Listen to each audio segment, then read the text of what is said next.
Can you imagine if they made Oppenheimer during the classic era? I would not want to see that movie. It would be that would be the question, like, would I'm assuming that they would make Oppenheimer the hero, like, "He's the man that gave us atomic power."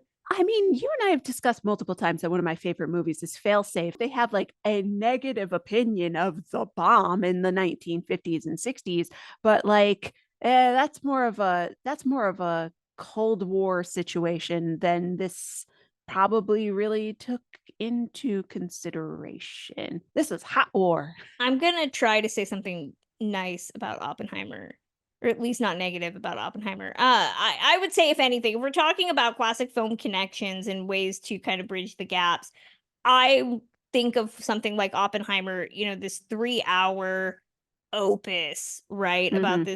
this huge part of our collective history, not just American history, but like Yeah. world history, global history. And I want to say I think we touched on it last year in our last one of our last episodes, but I talked about Judgment in Nuremberg, Hmm. which is, I think, again, if you're looking for a really long 6-hour depressing double feature, Yay. Shotgun Oppenheimer with Judgment at Nuremberg.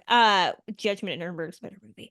Yeah. Do not at me, people. But Judgment at Nuremberg is also very much that kind of deep well of 3-hour epic filmmaking about a collective point in our American history, or well, in our global history, that we don't want to talk about. Right. And I think that again, big splashy A-listers. I mean, there's a million freaking people in Judgment in Nuremberg that you're going to be saying, like, Judy Garland, Monty Clift, that guy, Spencer Tracy. I mean, just a lot of big actors pop up in that movie.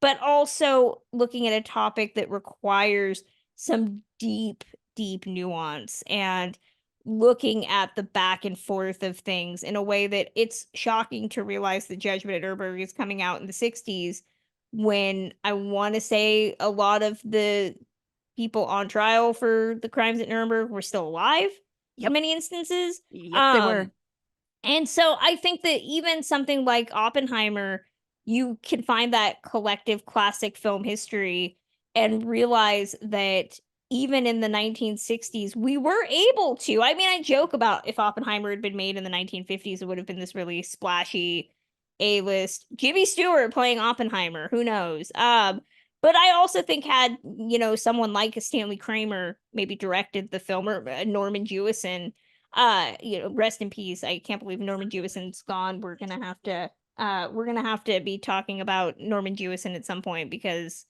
that's another director that is just, ooh, great, Ugh. great filmography. But I think I love making those connections. I think that you can look at classic film and see them trying to be relevant at a time when they didn't necessarily have to be.